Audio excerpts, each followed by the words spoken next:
Welcome to the dark. I collect stories people don't want to tell. Some are real. Some should have stayed hidden.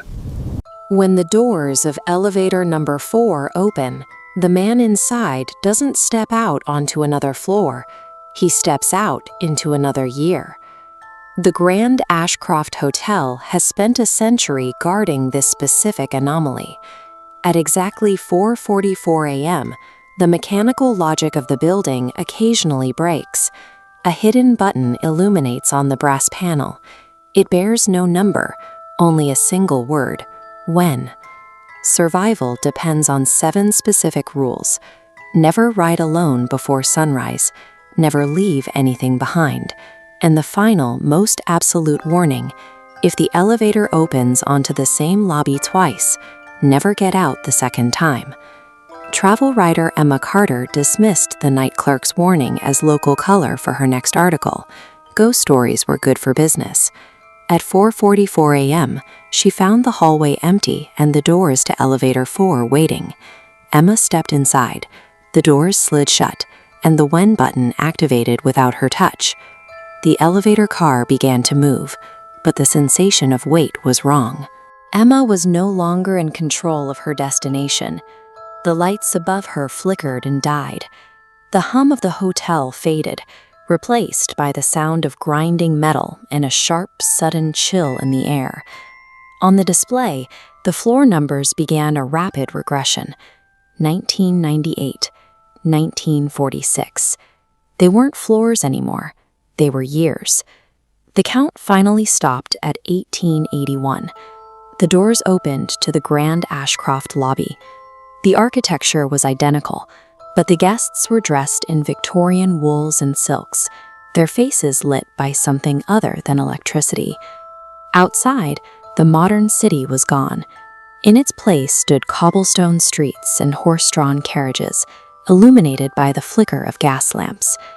Emma was still at the Grand Ashcroft, but she had become a prisoner of its geography, stranded in a year that had ended a century before her birth. When she approached the desk, the concierge offered a look of recognition. He told her she always said this was her first visit. He opened the guest ledger. Her name, Emma Carter, was written on every line, spanning over 150 years. The handwriting changed, but the signature remained hers. Behind her, the elevator bell rang again. A crowd began to fill the lobby. Every person in the crowd shared Emma's face. There were children, elderly women, and toddlers, all holding the same room key. An older version of Emma stepped forward and handed her a silver pocket watch.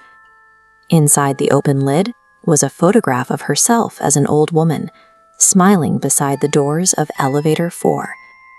The timeline was no longer linear.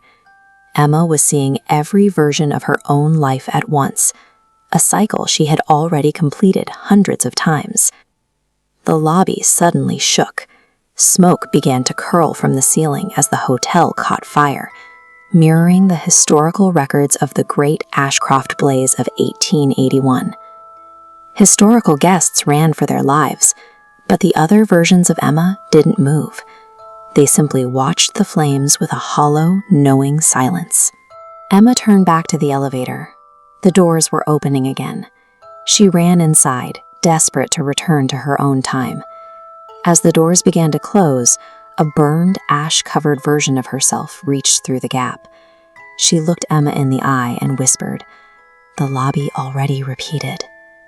Emma had ignored the final warning. By fleeing back into the car instead of stepping into the fire, she had triggered the elevator's ultimate penalty. The elevator descended. When the doors opened, the lobby was funlit and modern.